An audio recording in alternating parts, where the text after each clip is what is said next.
데살로니가전서 5장 18절 말씀 우리 다 같이 읽겠습니다. 범사에 감사하라. 이것이 그리스도 예수 안에서 너희를 향하신 하나님의 뜻이니라. 아멘.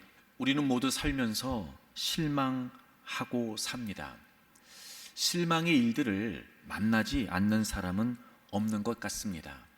그렇게 실망하고 또 그래서 원망하는 것 같습니다. 실망이라는 단어의 의미를 이렇게 설명하더라고요. 바라던 일이 뜻대로 되지 않아 상한 마음, 이게 실망이래요.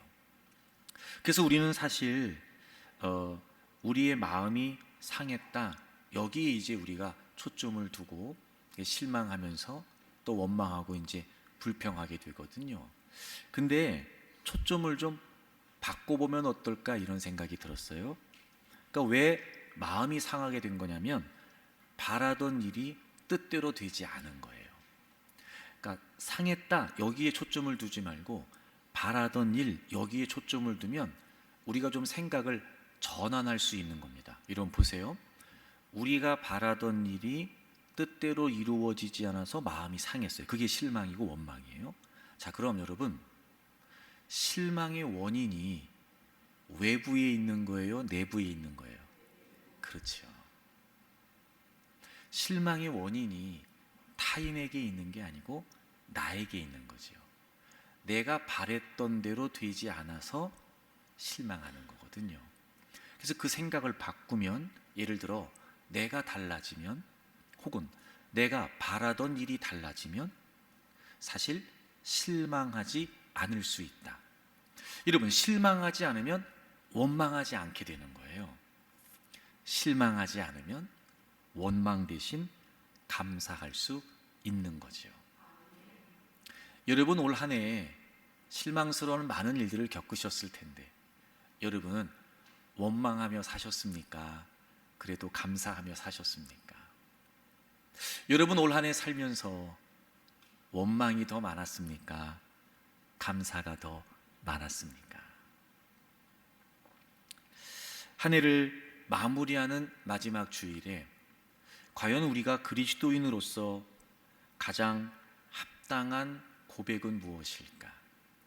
한 해의 정점에 서서 하나님께 드릴 수 있는 가장 합당한 고백은 무엇일까? 저는 그것이 감사라고 생각합니다. 일단 우린 은혜로 구원받았습니다. 감사할 일이죠. 구원하신 것도 너무 감사한 일인데 그 하나님께서는 우리의 선한 목자가 되어 주셔서 우리를 인도하시고 또 우리를 보호해 주시죠. 감사하지 않을 수 없습니다. 그리고 결정적으로 오늘 우리가 함께 읽은 너무나 우리가 익숙하게 알고 있는 본문에 보면 감사하라 이렇게 말씀하시면서 이것이 너희를 향하신 하나님의 뜻이다 이렇게 말씀하세요. 여러분, 성경에요 이것이 하나님의 뜻이다, 하나님의 뜻이 이것이다, 이렇게 이론의 여지 없이 명확하게 표시되어 있는 구절이 몇 안 됩니다. 그 중에 한 구절이에요. 이건 뭐 토를 달 게 없어요. 감사해, 이게 하나님의 뜻이야, 이렇게 말이죠. 그러니까 감사는 정말 하나님이 원하시는 일이고 감사는 정말 하나님이 기뻐하시는 일이에요. 그래서 사실 우리가 감사한다 이 얘기를 부정하진 않습니다. 여러분, 감사하십시오 그러면 아이 그럼요, 아유 감사해요, 얼마나 감사한 일이 뭔지 몰라요. 그래서 우리는요 감사하라는 것에 관해 부정하진 않습니다. 근데 사실 우리에게 딱 걸리는 단어 하나가 있죠. 범사에. 범사가 무슨 말인지 아시죠? 매사에, 항상, 모든 일에. 이게 아멘이 쉽지 않은 거예요. 예를 들어서 좋은 일이 있을 때 감사하는 거 쉽지요. 근데 여러분, 나쁜 일 있을 때 감사하는 거 쉽지 않습니다. 기쁜 일 있을 때 감사하는 거 이거 얼마든지 하죠. 근데요, 슬픈 일 있을 때 감사하는 거 쉽지 않습니다. 건강할 때 감사하는 거 할만합니다.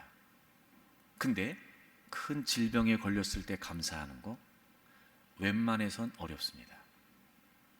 부유하게 살면서 감사하는 거 나름대로 감사의 조건이라고 생각할 수 있어요. 가난하게 살면서 감사하는 거 어렵습니다. 일이 잘 될 때 감사하는 거 이거 하죠. 하는 일마다 안 돼요.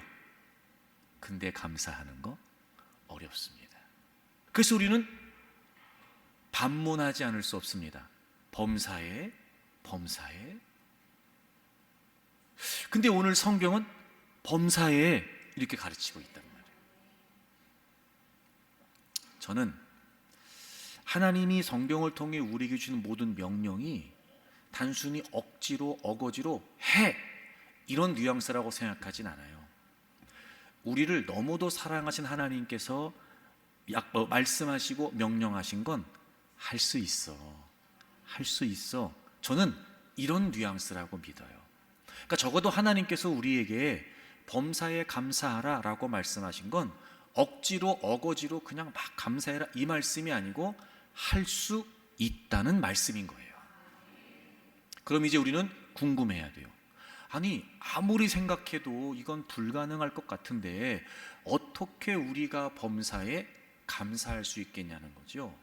우린 당연히 이 말씀을 들으면 범사에 의문을 가질 수밖에 없고 범사에 반문할 수밖에 없을 때 분명히 성경은 범사에 감사하라고 말씀하시니까 그래 범사에 이렇게 우리가 수긍하고 범사에 감사할 수 있는 답을 찾아야 되지 않겠냔 말이에요. 답이 어디에 있을까요? 성경에 있어요. 성경에. 그래서 제가 나름대로 범사에 이렇게 의문을 가질 수 있을 때 범사에 라고 이렇게 수긍할 수 있는 답을 제가 성경에서 한번 찾아봤어요. 로마서 8장을 찾겠습니다. 로마서 8장 28절 같이 읽겠습니다.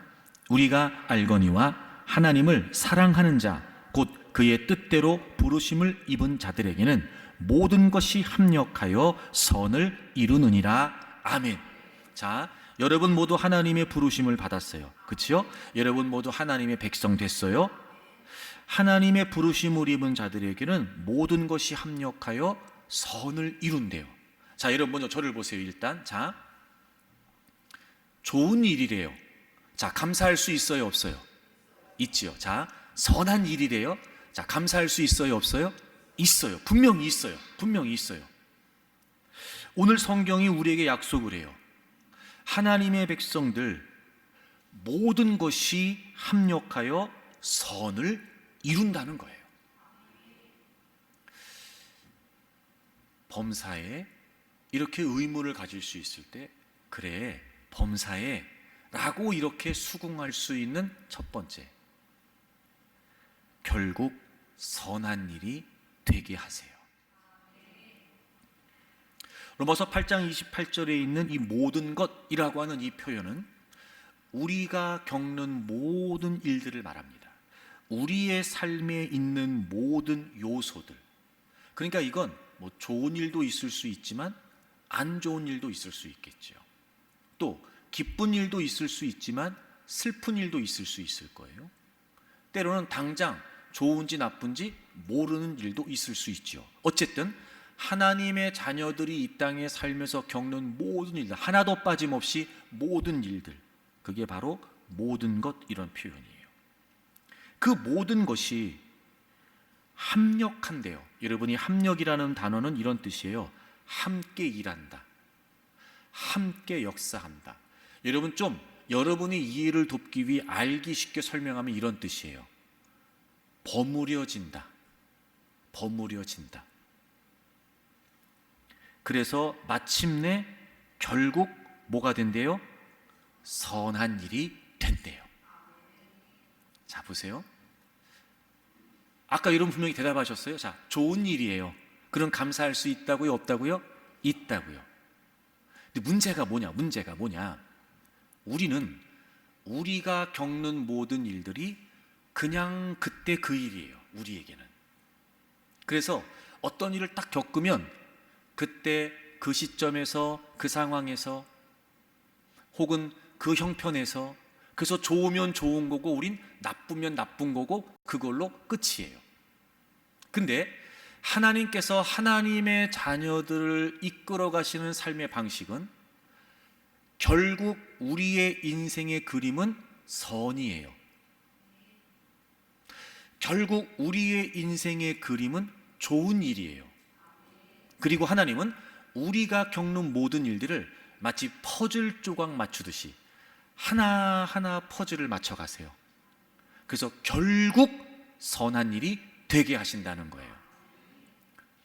그러니까 여러분, 범사에, 아니 어떻게 범사에 의문을 가질 수 있을 때, 그래 범사에 이럴 수 있는 비결이 뭐냐면 결국 선한 일이 되게 하실 거니까.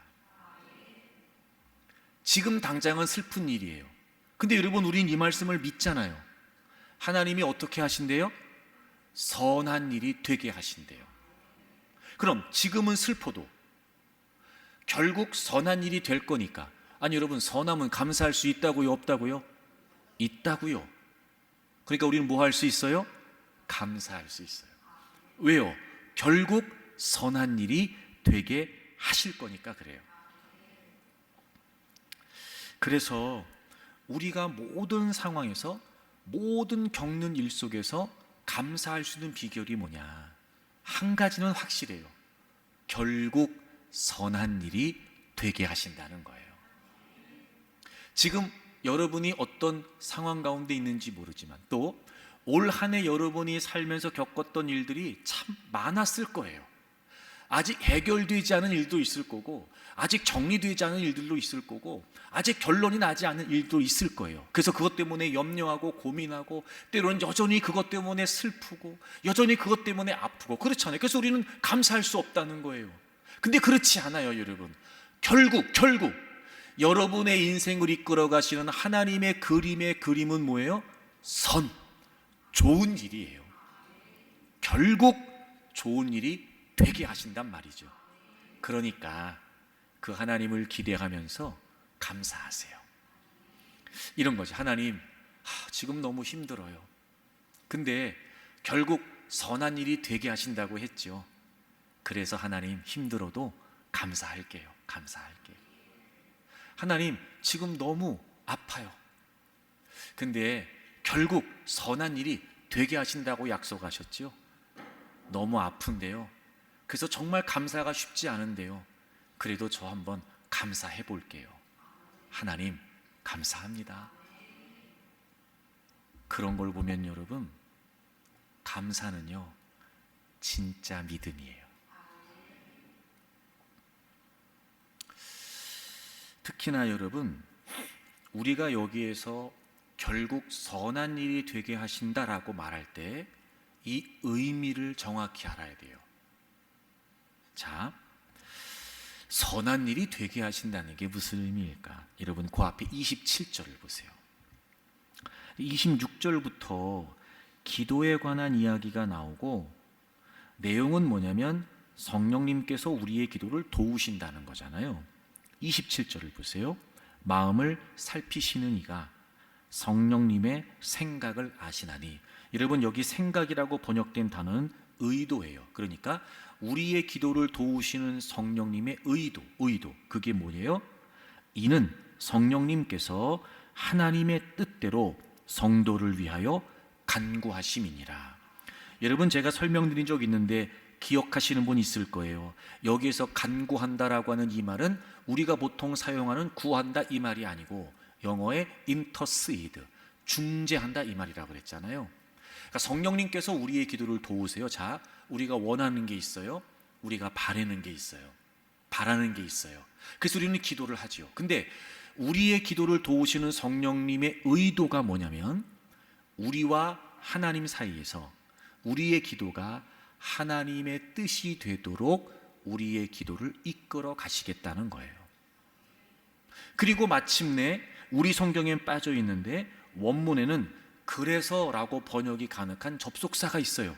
그러니까 우리가 어떤 걸 원하고 우리가 어떤 걸 바라고 막 그러면서 우리가 기도를 할 때 우리의 기도를 도우시는 성령님께서는 하나님의 뜻대로 이끌어 가심으로 그래서 결국 선한 일이 되게 하신다는 거예요. 그러니까 여러분, 선한 일이 되게 하신다는 건 무슨 뜻이에요? 하나님의 뜻대로 이루신다는 거예요. 그게 선이에요.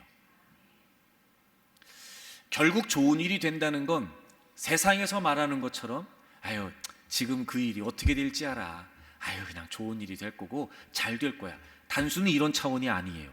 그렇게 이해하시면 안 돼요. 여러분, 우리의 신앙은 그렇지가 않아요. 우리의 믿음은 그런 믿음이 아니에요. 그렇게 이해하시면 안 돼요. 결국 선한 일이 되게 하신다는 건 하나님의 뜻 안에서 이루어 가신다는 것, 하나님의 뜻대로 되게 하신다는 거죠. 그래서 우리는 감사할 수 있어요. 제가 다시 한번 말할게요. 여러분, 감사는 정말 믿음입니다. 결국 하나님이 선한 일이 되게 하신다는 걸 믿는 거거든요. 여러분, 감사는 진짜 믿음이에요. 왜요? 마침내 하나님이 하나님의 뜻대로 이루시는 게 나에게 좋은 일입니다 라는 믿음이니까 그래요. 여러분, 이거는 굉장히 중요한 믿음입니다. 우린 범사에 감사할 수 있어요. 결국 선한 일이 되게 하실 거거든요. 즉 하나님의 뜻대로 이루실 것이기 때문에 그래요. 다시 말하면 이런 거예요, 여러분. 하나님의 뜻대로 되는 게 우리에게 가장 좋은 일이에요. 목사님, 그래도 그렇지, 내 뜻대로 돼야 그게 좋은 일이고, 아니 내가 원하고 바라는 일이 이루어져야 그게 잘 되는 거지, 그런 건 다 무시하고 하나님의 뜻대로 되는 게 선한 일이라니 너무한 거 아닙니까? 여러분, 우리 얼마든지 그런 생각을 할 수 있죠. 저라고 그런 생각을 안 했겠습니까? 그러니까 저도 고민하면서 성경을 보고 생각하는 거잖아요. 저도 그래요. 그럼 여러분, 이런 거죠. 왜 하나님의 뜻대로 되는 게 우리한테 좋은 일이냐는 거예요. 그래야 우리가 수긍이 되지 않겠습니까? 아니 목사님, 하나님의 뜻대로 되는 게 왜 나한테 좋은 일입니까? 그럴 수 있잖아요, 여러분. 자, 제가 쉽게 설명해 드릴게요. 먼저 답을 한번 해보세요, 여러분. 우리가 선해요, 하나님이 선하세요? 우린 알아요. 여러분, 우리는요 착하지 않습니다. 살면서 우린 알아요. 우린요 선하지 않아요. 그러므로 우리가 품은 생각, 우리가 품은 의도, 우리가 품은 소원 선할 리가 없어요. 그게 나한테 칼이 되어 돌아오는 걸 우린 몰라요. 우린 선하지 않지요. 하지만 괜찮아요. 우리에게는 우리를 너무나 사랑하시는 선하신 하나님이 계시거든요. 우리를 너무나 소중히 여기시는 그분이요 선한 분이세요. 그러므로 우린 선하지 않지만 그분이 선하시기 때문에 우리의 뜻은 선할 리가 없는데 그분의 뜻은 선해요. 그래서 하나님의 뜻대로 되는 게 우리에겐 좋은 일입니다. 또 하나, 제가 아주 실존적인 얘기를 할게요. 여러분, 우리는요 과거, 현재, 미래를 다 몰라요. 예를 들어 과거도 마찬가지. 여러분 그거 아시죠? 우리의 기억은요 계속해서 왜곡됩니다. 그래서 똑같은 데 갔다 와서도 싸워요. 그날의 기억이 서로 다른 거예요. 똑같은 음식을 먹고도요 싸웁니다. 그날의 기억이 다른 거예요. 누구 기억이 맞아요? 때로는 둘 다 맞기도 하고 둘 다 틀리기도 해요. 우리의 기억이 왜곡돼요. 여러분, 우리는요 과거를 다 몰라요. 현재는 다 알아요. 우리가 예를 들어 우리는 내가 지금 그 일을 겪고 있으니까 내가 누구보다 그 일을 제일 잘하는 것처럼 얘기하거든요. 그렇지 않아요. 제가 단적인 예를 들어볼까요? 바둑이나 장기 두는 분들은 잘 아실걸요. 내가 둘 때는 안 보입니다. 훈수 둘 때는요 그 수가 기가 막히게 보입니다. 이게 내가 지금 겪고 있기 때문에 객관적이 될 수가 없어요. 여러분, 주관적으로 보면요, 반드시 한계를 갖게 됩니다. 내가 지금 겪고 있는 내 일을 가장 잘하는 것 같죠? 아니요, 나 다 몰라요. 더더군다나 미래는, 여러분, 그 일이 어떻게 될지 알아요? 그 일이 내 인생에 어떤 영향을 줄지 알아요? 그 일이 앞으로 어떻게 될지 알아요? 몰라요. 그럼 여러분 보세요.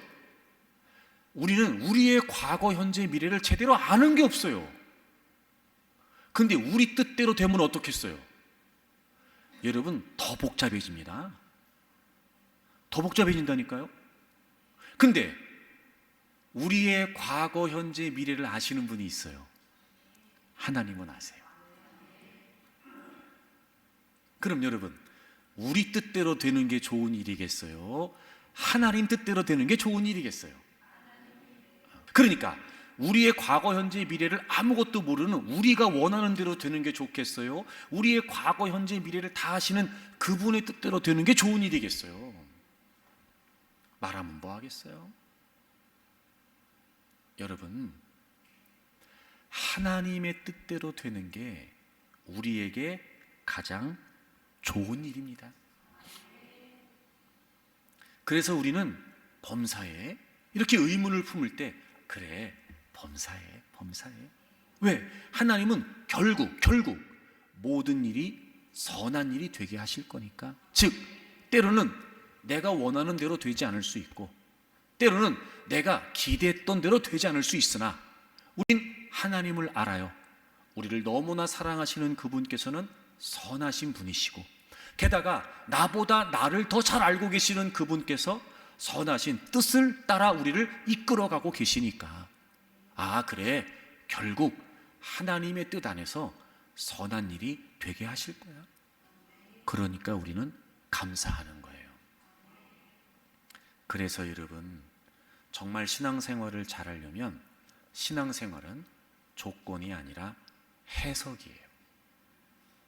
해석. 믿음은 조건이 아니라 해석이에요. 자, 제가 왜 이렇게 말씀을 드리냐면, 잘 들어보세요, 여러분. 만약에 우리가 하나님을 믿지 않는 세상 사람들과 똑같이 어떤 일을 만났을 때 그냥 그 일 그대로 느껴지는 대로 생각되는 대로 말하고 행동하고 결정한다면, 하나님을 믿지 않는 사람과 하나님을 믿는 우리가 다를 바가 없죠. 이런 거죠. 똑같은 일을 겪어요. 근데 우리는 그들과 달리 하나님을 믿잖아요. 그 일에 대한 관점과 시각이 달라야죠. 즉, 해석이 달라야죠. 여러분, 우리는 성경을 알아요. 게다가 이 하나님의 말씀은 나를 향하신 하나님의 사랑의 약속이다. 우린 알죠. 그럼 우리가 어떤 일을 만났을 때 그저 느낌대로, 감정대로, 보이는 대로 말하고 행동하고 결정하는 성경을 모르는 그들과 우리가 그런 일을 만났을 때 생각하고 말하고 결정하고 행동하는 게 똑같다면, 우리가 성경을 안다는 건 무슨 의미냐고요. 적어도 우린 달라야 돼요. 똑같이 그런 일을 만나지만 성경을 통해서 생각하고, 성경을 통해서 바라보고, 그래서 성경을 통해서 말하고, 성경을 통해서 결정하고, 해석이 달라야죠.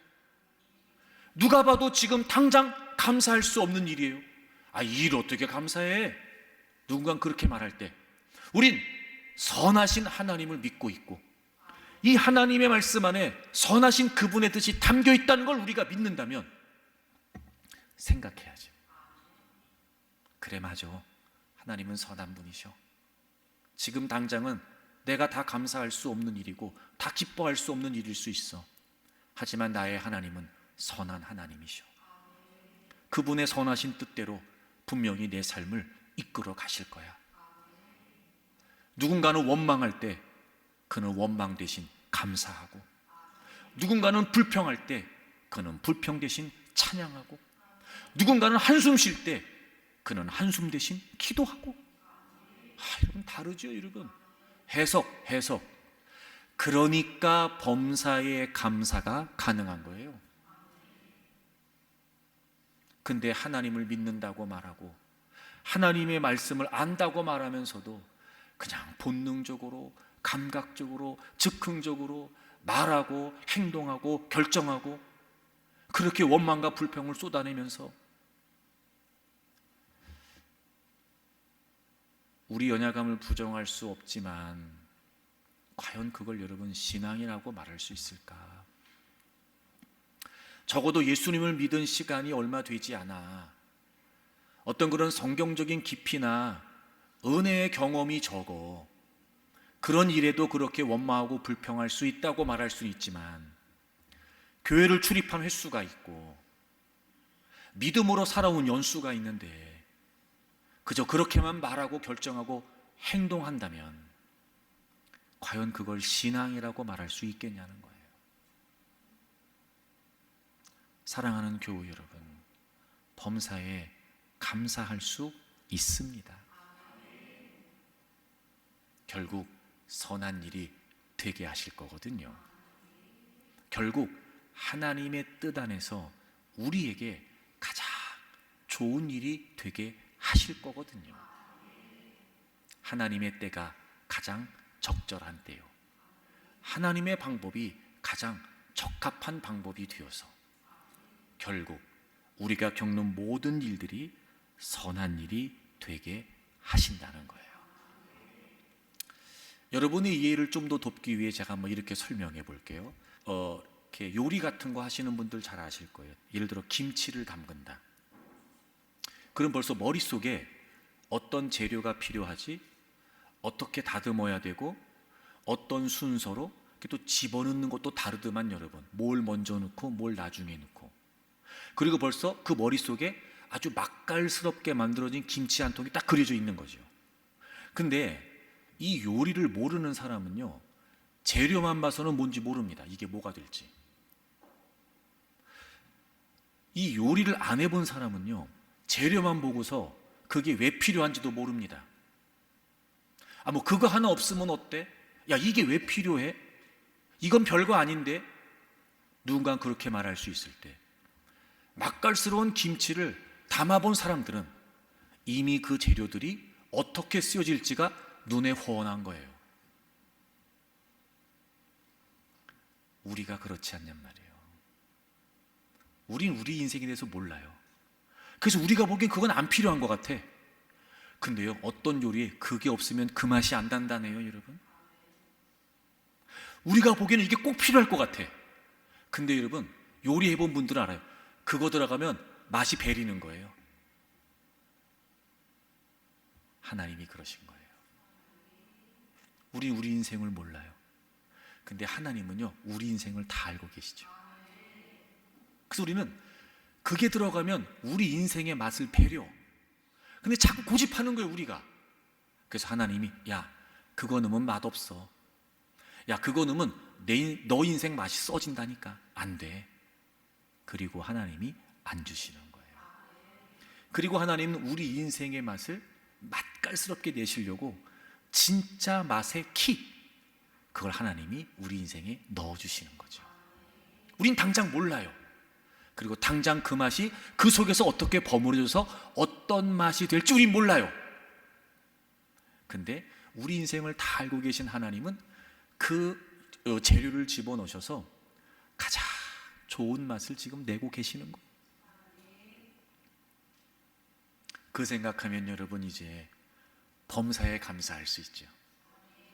내가 원하는 대로 안 돼도, 내가 원하는 걸 얻지 못해도, 때로는 내가 힘들고 어렵고 아픈 상황을 만나도, 그래, 여러분 다 잃어버려도요, 다 잊어버려도 김치 생각하세요. 김치.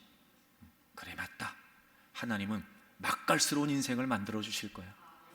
가장 좋은 일이 되게 하실 거예요. 하나님, 제가 기대하면서 감사하겠습니다.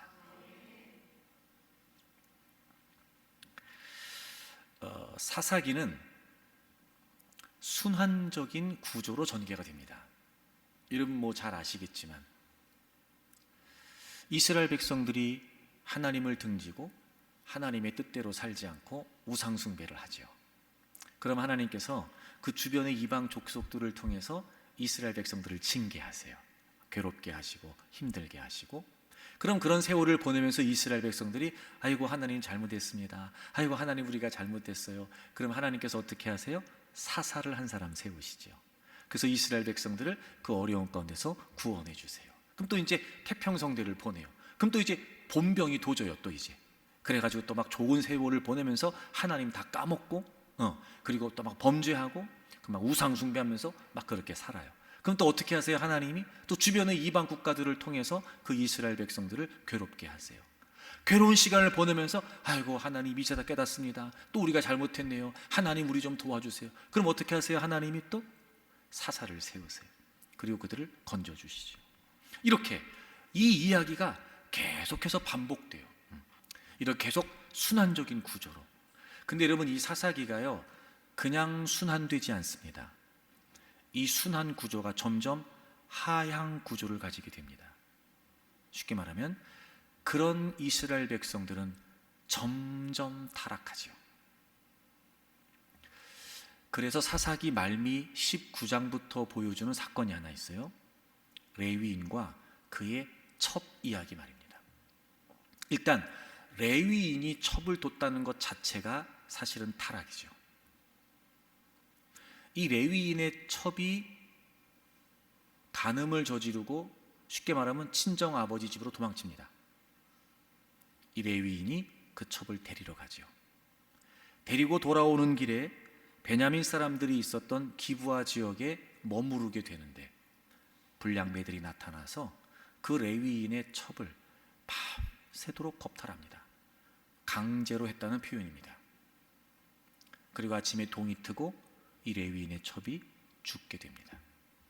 그래서 레위인이 그 레위인의 첩을, 자신의 첩을, 첩의 시신이죠, 시신을 가지고 집으로 돌아옵니다. 그리고 어떻게 해요? 그 시신을 12토막을 냅니다. 그리고 그걸 각 지파에 보내죠. 자, 여러분 보세요. 우리가 살고 있는 지금 현대, 지금 이 일이 벌어졌어도 이건 끔찍한 일이고 엽기적인 일이에요. 근데 여러분, 사사기 당시에 게다가 하나님의 백성들 안에서 그런 일이 벌어졌어요. 모든 지파들이 모여서 회의를 했고 베냐민을 공격합니다. 베냐민 지파를. 베냐민 지파가 거의 몰살에 가깝도록 패배를 합니다. 이런 끔찍한 일이 사사기 시대의 당시에 하나님의 백성들 사이에서 있게 됩니다. 이유가 뭘까요? 여러분, 이유가 뭘까요? 사사기는 명확하게 당시의 상황을 설명합니다. 각자 자기 소견에 옳은 대로 살았다는 거예요. 왕이 없었어요? 아니요, 왕은 있었죠. 하나님의 백성들에게 왕은 하나님이십니다. 왕이신 하나님을 따르고 왕이신 하나님의 뜻을 따르면 되는데 그들은 왕이신 하나님을 무시하고 각자 자기 소견에 옳은 대로 삽니다. 무슨 말이에요? 자기 하고 싶은 대로, 자기 원하는 대로, 자기 뜻대로 그렇게 살아온 결과가 뭐예요? 끔찍한 일이에요. 자, 여러분 생각해 보세요. 내가 원하는 대로 되는 게 정말 천국일까? 내가 원하는 대로 되는 게 행복일까? 아니요, 여러분, 내가 원하는 대로 되는 건 지옥입니다. 왜 그럴까요? 내가 원하는 걸 그도 원하냔 말이에요. 내가 원하는 걸 그들이 원하냔 말이에요. 자, 보세요, 여러분. 내가 원하는 걸 그는 원하지 않아요. 그럼 내가 원하는 걸 이루려면 어떻게 해야 돼요? 그는 없어져야 돼요. 그가 원하는 걸 내가 원해요? 그렇지 않아요. 그럼 그는 그가 원하는 걸 이루려면 어떻게 해야 돼요? 내가 없어야 돼요. 오늘 우리가 이렇게 여러분 다 모여 있는데 만약에 각자 다 자기가 원하는 걸 하나씩 다 이룬다고 생각해 봅시다. 어떻게 될까요? 평화로울까요? 안전할까요? 이곳이 행복할까요? 아니요, 지옥 같을걸요? 내 뜻대로 되는 거, 그거 행복 아니에요. 그래서 모든 것에 선하신, 모든 것을 알고 계시는, 그래서 이 모든 만물의 주관자가 되시는 그분의 뜻대로 되는 것이 우리에게 가장 복된 일입니다. 물론 슬픈 일은 슬픈 일이에요. 아니, 슬픈 일을 어떻게 안 슬프다고 말할 수 있어요? 아니, 그렇다는 얘기가 아니에요. 물론 여러분, 괴로운 일은 괴로운 일이에요. 아니, 괴로운데 어떻게 기쁘다고 말할 수 있냔 말이에요. 그러라는 게 아니에요. 하지만 지금은 슬퍼요. 지금은 괴로워요. 지금은 너무 아파요. 그런데 하나님의 뜻대로 결정하고 하나님의 뜻 안에서 생각하고 하나님의 뜻 안에서 바라보면서, 하나님의 뜻이 가장 좋은 일이다. 기대하고 감사하고 바라보면서 감사하고, 그렇게 하나님 슬프지만 감사하겠습니다. 저는 모든 일이 선이 되게 하시는 하나님을 믿겠습니다. 그렇게 여러분, 범사에 감사하는 저와 여러분들이 되기를 바랍니다. 요셉은 17살의 나이에 친형들에게 죽임을 당할 뻔했고, 죽일 수는 없다고 생각했던 형들이 그를 노예로 팔아버리게 되죠. 13년 동안 그는 끔찍한 고생을 하게 됩니다. 억울한 누명을 쓰고 감옥에도 갇히게 되고, 그렇게 그는 노예로 살고 옥에서 죄수로 살고, 그렇게 끝도 없는 어둠의 세월을 보내게 되죠. 하나님의 이끄심을 따라 그가 애굽의 총리가 되고, 그리고 애굽으로 곡식을 사러 온 형들을 만난 자리에서 그는 자신을 요셉이라고 소개한 뒤에 두려워하고 있을 형들에게 이야기합니다. 여러분, 우리 창세기 45장을 찾겠습니다. 창세기 45장 5절입니다. 형들에게 이야기해요. 당신들이 나를 이곳에 팔았다고 해서 근심하지 마소서, 한탄하지 마소서. 하나님이 생명을 구원하시려고 나를 당신들보다 먼저 보내셨나이다. 7절, 하나님이 큰 구원으로 당신들의 생명을 보존하고 당신들의 후손을 세상에 두시려고 나를 당신들보다 먼저 보내셨나니. 8절, 그런즉 나를 이리로 보낸 이는 당신들이 아니요 하나님이시라. 여러분, 5절, 7절, 8절 이 요셉의 고백에 계속해서 등장하는 표현 보여지세요? 하나님이. 분명히 요셉은 형들에게 팔렸어요. 근데 요셉은 얘기해요. 아니라는 거예요. 하나님이. 그리고 훗날 아버지 야곱이 애굽에서 죽고 형들이 요셉 앞에서 걱정하고 있을 때 요셉이 요 내용을 다시 이렇게 고백을 합니다. 여러분, 창세기 50장을 가보세요. 50장. 창세기 50장 20절. 다 같이 읽겠습니다. 당신들은 나를 해하려 하였으나 하나님은 그것을 선으로 바꾸사 오늘과 같이 많은 백성의 생명을 구원하게 하시려 하셨나니. 아멘. 하나님께서 그 모든 것들을, 즉 당신들이 나를 해하려고 했던 그 일을 선으로 바꾸셨대요. 여러분, 여기서 이 바꿨다라는 이 단어가 뭔지 아세요? 엮다, 짜다 이런 뜻이에요. 아까 제가 김치 얘기했죠? 버무리다, 엮어가다, 짜가다. 그러니까 분명히 요셉에게는 힘든 일이었고 괴로운 일이었어요. 근데 요셉은 알아요. 그 모든 일을 하나님이 다 버무리셔서 합력하셔서 뭐가 되게 하셨다고요? 선이 되게 하셨다고요. 그러면서 이렇게 얘기하잖아요. 오늘과 같이. 이게 무슨 말이에요? 오늘과 같이. 결국에 마침내 하나님이 선이 되게 하셨다는 거예요. 요셉의 감사. 다른 데 있지 않아요? 하나님의 선하심, 하나님의 인자하심. 그 13년의 모진 세월을 보내면서 요셉은 계속해서 하나님 생각했을 거예요. 처음부터 그렇게 생각을 못했을 수도 있어요. 하지만 그 시간을 겪으면서 요셉은 깨닫게 되지요. 여러분, 이게 감사해요. 하나님이 선이 되게 하신다. 자, 근데 결론, 이 문제가 뭐냐면 결국에 선이 된다는 거예요. 결국에. 아니, 결국 말고 지금. 네? 네. 우린 지금이 중요한데, 지금이. 결국에 선이 되는 거야, 결국에. 그러면 기다려 봐야 되잖아. 그죠? 쉽게 말해, 두고 봐야 되잖아. 어떻게 믿어요? 네? 아이, 목사님, 요셉은 다 끝났고 우리가 보면 알겠는데, 나는 지금 살고 있는데, 지금. 아니, 뭘 근거로 믿냐 말이에요. 뭘 근거로. 아니, 어떻게 결국 선이 될 걸 지금 슬픈데, 지금 괴로운데 믿고 감사할 수 있냔 말이에요. 아니, 뭐 좀 근거가 있어야 되는 거 아니냐 말이에요. 뭐 어떻게 믿어요? 어떻게 믿어요? 답이 어디에 있다고요? 성경에. 자, 로마서 8장을 다시 찾아보세요. 로마서 8장 32절 다 같이 읽겠습니다. 시작. 자기 아들을 아끼지 아니하시고 우리 모든 사람을 위하여 내주시니가 어찌 그 아들과 함께 모든 것을 우리에게 주시지 않겠느냐. 아멘. 보세요. 자기 아들을 아끼지 아니하시고 우리 모든 사람을 위해 내주신 그 하나님께서 어찌 그 아들뿐만 아니라 모든 것을 우리에게 주시지 않겠냐. 여러분, 저는 여기서 이 아낀다라는 표현이 참 너무 은혜가 된 게 이런 거예요. 하나님은요, 우리 때문에 예수님을 아끼지 않으신 거죠. 그럼 누구를 아끼신다는 거예요? 나를. 누구보다?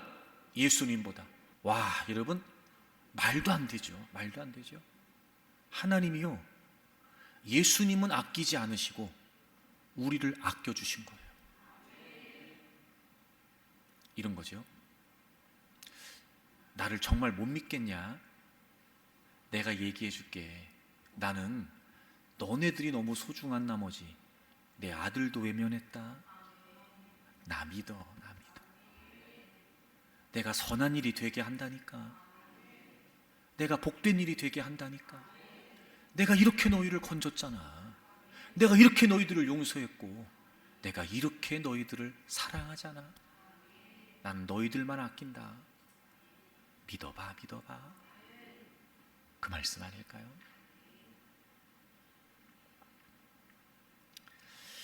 호레이시오 스패포드라고 하는 19세기 미국 시카고의 아주 유명한 변호사이자 법학 교수이며 또 신실한 장로님이 있었습니다. 그분은 당대의 그 유명한 부흥사였던 D.L. 무디 목사님과도 깊은 친분을 맺고, 그리고 그분의 사역을 도왔던 동역자이기도 했습니다. 남부럴 것 없는 성공적인 삶을 살던 그에게 큰 시련이 닥치기 시작합니다. 먼저 4살 난 외아들을 폐렴으로 잃게 됩니다. 그리고 몇 달 뒤에 발생한 시카고 대화재 때문에 그가 투자했던 대부분의 부동산과 재산이 하루아침에 잿더미가 돼버리고 맙니다. 상처 입은 자신과 가족들의 심신을 달래고 때마침 영국에서 열리고 있었던 D.L. 무디 목사님의 집회도 돕기 위한 목적으로 이제 영국으로 가기로 계획을 합니다.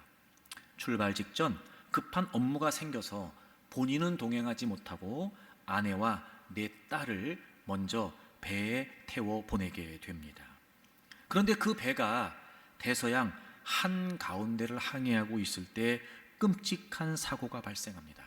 그들이 탄 배가 영국의 철갑선 로크언이라고 하는 배와 정면으로 충돌을 한 겁니다. 배는 불과 12분 만에 바닷속으로 침몰을 하고 승객 226명이 목숨을 잃습니다. 이 사고로 스패포드는 4딸을 모두 잃습니다.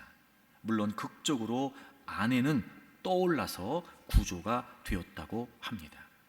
이 찢어지는 가슴을 부여잡고 빨리 아내를 만나기 위해서 이 스패포드가 영국행 배에 몸을 싣게 됩니다.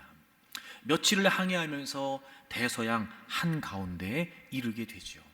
그때 선장이 이 스패포드를 선실로 조용히 부릅니다. 그리고 이렇게 얘기합니다. 스패포드 변호사님, 지금 우리는 며칠 전 아이들이 잠긴 바로 그 지점을 통과하고 있습니다. 그날 밤 스패포드는 그 지점을 통과하며 선실에서 밤새 하나님과 씨름합니다. 칠흑 같은 어둠, 거친 파도보다 더 깊은 슬픔이 그를 덮쳤을 것입니다. 그런데 새벽이 밝아올 무렵 영혼 깊은 곳에서부터 정말 신비한 평안이 몰려오기 시작합니다. 그리고 그는 떨리는 손으로 시를 한 편 쓰게 되지요. 내 평생에 가는 길 순탄하여 늘 잔잔한 강 같든지 큰 풍파로 무섭고 어렵든지 나의 영혼은 늘 편하다. 내 영혼 평안해, 내 영혼 평안해. It is well with my soul. 우리가 너무 잘 알고 있는 찬송가 413장입니다. 저는 이 이야기를 읽으면서 이해가 안 됐습니다. 도대체 자기 딸들이 숨진 그 바다 위에 있으면서 어떻게 영혼이 평안하다고 말할 수 있을까? 그가 평안하다고 말했던 고백이 사실일 텐데, 진실일 텐데, 도대체 무슨 근거로, 어떤 이유로 그는 그 현장에서 하나님 앞에 평안을 고백할 수 있었을까? 궁금했습니다. 그리고 제가 찾은 답은 바로 그 찬송시 3절이었습니다. 우리 번역하고는 좀 다른데요, 제가 직역을 좀 해볼게요. 내 주에 오 이 영광스러운 생각의 기쁨이요, 내 죄가 일부분이 아니라 통째로 전부 십자가에 못 박혀 나는 더 이상 죄를 짊어지지 않네. 주를 찬양하라, 주를 찬양하라 내 영혼아. 그러니까 결국 그가 It is well, 나는 좋아요, 나는 평안해요, 나는 감사해요 라고 고백했던 이유는 상황이 좋아서가 아니라 내가 죄 사함을 받고 영원한 생명을 얻었고 우리의 아이들 또한 주님 품에 있을 것이라고 하는 그 영생에 대한 확신이 있었기 때문에, 그 확신이 밀려오는 슬픔의 파도를 덮을 만큼 강력한 평안을 그에게 선물해 줬던 것이었습니다. 결코 상황은 평안하지 않았을 것입니다. 상황이 좋았을 리가 없습니다. 하지만 그 모든 상황을 다스리시는 하나님이 선하시기 때문에, 자신을 구원하신 하나님의 은혜를 깨달았기 때문에 그는 그럼에도 불구하고 평안하다고 고백할 수 있었던 거지요. 아이를 잃어버린 인생의 가장 큰 비극이고 슬픔이라고 말할 수 있는 그 상실과 죽음의 현장에서 그보다 더 큰 문제인 자신의 죄가 바로 예수 그리스도의 십자가로 인해 완전히 해결되었다는 사실을 깨우치고, 그는 그 영원한 기쁨이 현재의 슬픔보다 더 강한 평안이 된다고 고백할 수 있었던 것입니다. 결국 모든 일이 좋은 일이 되게 하신다. 어떻게 믿을 수 있지요? 여러분, 그분이 우리를 구원하신 분이십니다.